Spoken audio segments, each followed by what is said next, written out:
The presidency is president-proof. Anonymous. This is Greg Kelly talks about the magic of Trump's inauguration day. And he took a bus all the way from the garage in San Diego where he does his show. He is president-proof, an old swamp saying. Bureaucrats told themselves and others that they were really driving the show. And when President... Did they? Apparently, they were comfortable saying who they were. Now, real quick, how am I supposed to know this isn't just a made-up anti-bureaucracy? Because if I don't know who said it, how the fuck am I supposed to... Why would I believe, if I may, that they actually said it? It's like that Reagan thing about I'm from the government and I'm here to help you being the scariest words you could possibly say.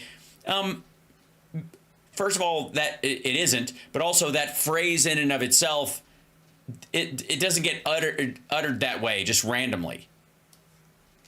When Trump first showed up in 2017, they were scared and they got I think the word was disgusted. Very busy trying to sabotage that administration. They tried every single day. Even still, there were amazing successes from Trump term one, even though he was surrounded by swamp dwellers recommended by, well, other members of the swamp.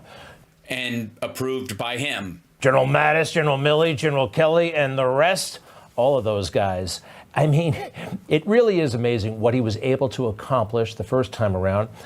Yeah, like what? The infrastructure. No, fuck. No, cutting insulin prices. No, fuck, what was it? Blocking China's access to military-grade chips. And no, that's not it. But even more amazing, what he learned every step of the way. He hosted. He learned that he makes more money from dragging the Secret Service to his golf courses than he would as president. That show called The Apprentice. Well, in a way, this was the ultimate apprenticeship. One of the Sorry, so he was the apprentice to the deep state? Reasons why he had to go with people like Milley and Mattis and the rest. He didn't know anybody. He was not political. Now he's ultra political in the best possible way. Yeah, the best possible way. He's still got Stephen Miller with him, and I guess he's keeping Steve Bannon out, though, so it's 50-50 on the Steves. And he is so amazingly equipped to do this job.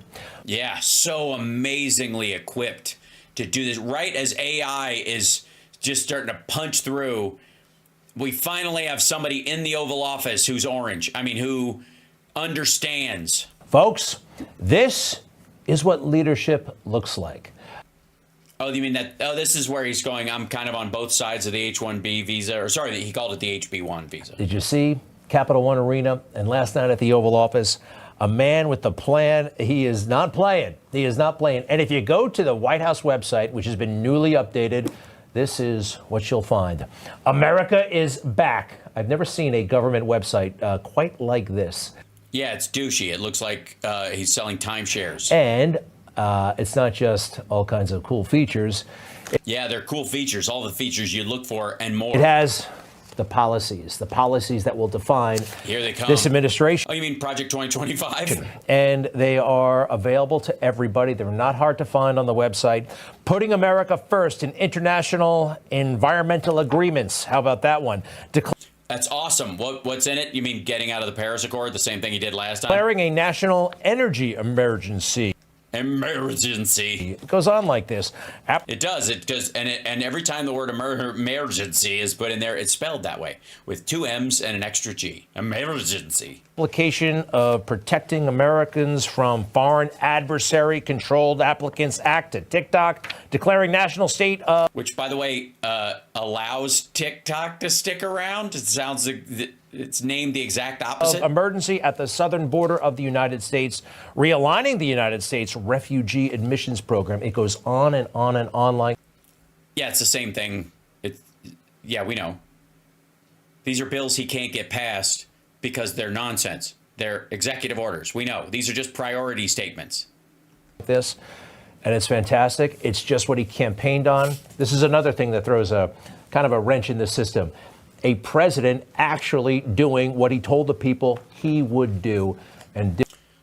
Well, again, I'm waiting for him to broom 1.4 million undocumented immigrants out of Texas. It is a welcoming state that has said, go ahead, get rid of these fuckers, and then sealing the border. Remember, he was going to close the border, not just protect the border, not just send more people down. The border is fucking closed, and that doesn't mean trucks get through. Nobody gets through. It's closed. Doing it with gusto. Now, a couple of things, just gusto. Yeah. little observations about yesterday, if you don't mind. I do, but go ahead. When he first emerged from Blair House, that's like that little townhouse across the street from the White House. Well, in 2017, you could see him.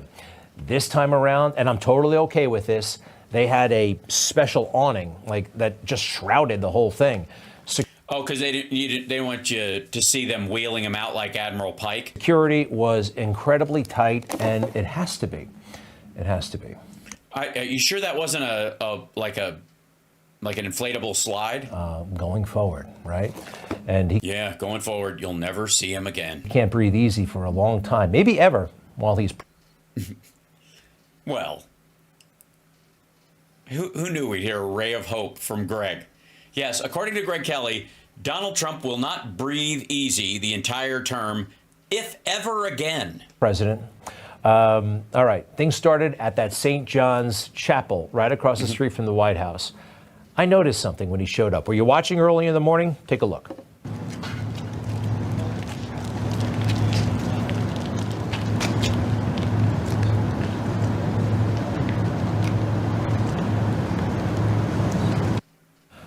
One more time, take a good look at the pastor, a guy named Fisher. I don't think he says, "Welcome to the church."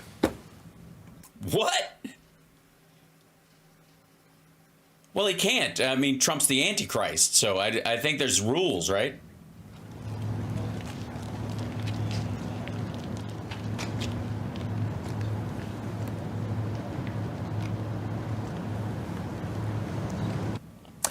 I don't think he wanted to welcome him to the church. Well, I mean, I think it's, I think it might be the whole, like, once a vampire steps past your threshold situation. Excuse me. Pastor Fisher and some of the other people who have worked at that church. Well, Pastor Mustard, Pastor Mayo. Well, this is what the church did back in 2020. Talk about a church trying to make a political statement, putting BLM on the front. Do justice, love kindness, walk humbly with your God. What kind of bullshit is this? They were traumatized, I hear, by President Trump holding that Bible. Upside down. I still can't understand why people find this offensive, some people. Because he brought it as a prop. A president of the United States in front of a church that has been saved by law enforcement, holding the most powerful book in the world up high for everybody to see. I don't have a problem with that. All right, next stop. Well, anything but reading it. After the church and the possibly politically woke pastor, to the White House. D.C. didn't welcome Trump with open arms, but that's okay. It's because there was nobody along the parade route either. Like, the maggots didn't even stay for that part. It wasn't that kind of cold.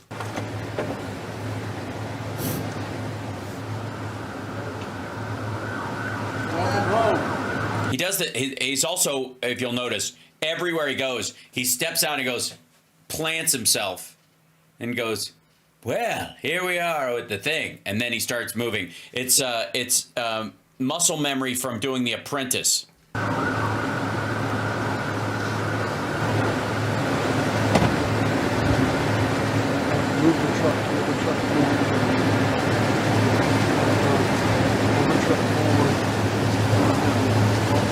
And it looks like a relatively pleasant moment.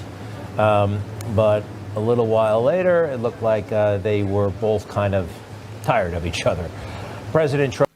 Well, in Biden's defense, he may be getting old, but his olfactory senses still work. And anybody standing next to Trump knows it's no fun. Trump offered appropriately a scathing rebuke of the Biden administration. And nobody deserves it more than Joe Biden. I have absolutely no problem with it. Official Washington was like, oh, that was so in breaking with decorum. Actually, it's not. You can go back and look at Obama's speech. He trashed George W. Bush. George W. Bush trashed Clinton. But no, he didn't. This one had the added value and benefit of substance. Okay. Also, by the way, can you at least play the fucking parts where Obama trashed Bush and Bush trashed Clinton? What the fuck are you talking about? Hey, the White House cabinet. Pretty soon they'll all be confirmed, right? And it's going to look something like not all of them. This. You're seated around that table, the most powerful people in the world. But on Inauguration Day, before they're confirmed, you got to get on the bus. It's kind of interesting. You got the Secretary of State, you got all these incoming secretaries, and they got to ride the bus. That's how it works. Another little thing I saw. Wow. So you felt a kinship with them, Greg. Good Lord. Again, I don't know where the fuck this asshole is going. But I think we can take one thing away from it tonight. I know I went long, but I'm trying to keep myself awake so that I can sleep normally because I pulled a wanted dead or alive last night. I drive all night just to get back home. Cause I'm a cowboy on a steel horse I ride. So, well, I'm in a truck actually, but still made it. And I'm trying to keep myself up until I can go to sleep at a normal hour tonight and then kind of reset my body clock before I drive back tomorrow night again. Although I will say I'm staying in LA closer to NAMM so that I don't have to wear myself out and I do both shows that day. And then I'm only singing 2 songs, so I don't have to worry too much about vocal rest. I'm doing Them Bones by Alice in Chains and Bring Me to Life by Evanescence, and with Rachel Lauren. She's singing the girl part and I'm singing the dude part. And thanks for the wanteds. I love when I'm like, some wanted. And then you can see everybody goes, types these. Wanted, dead or alive. I'll be doing that, but I will, I'll have a little more wiggle room than driving in the same day and driving back to do the show. After the NAMM show, I will be driving back that night to do radio from here. And so I'll be a little bit tired, but I'll be all right. And since I don't have to host, I can leave right after my last song. So I'll be fine. So I end up getting in at like 1 o'clock in the morning, which is, I mean, I got in at whatever, 6:30 this morning. So yeah, the whole man for both guys. Yeah, so we're doing Bring Me to Life. I've done it once before. Boston Brine Raid, he's starting up soon. Okay, that's a great time. Let me do that real quick, and I will see you guys come tomorrow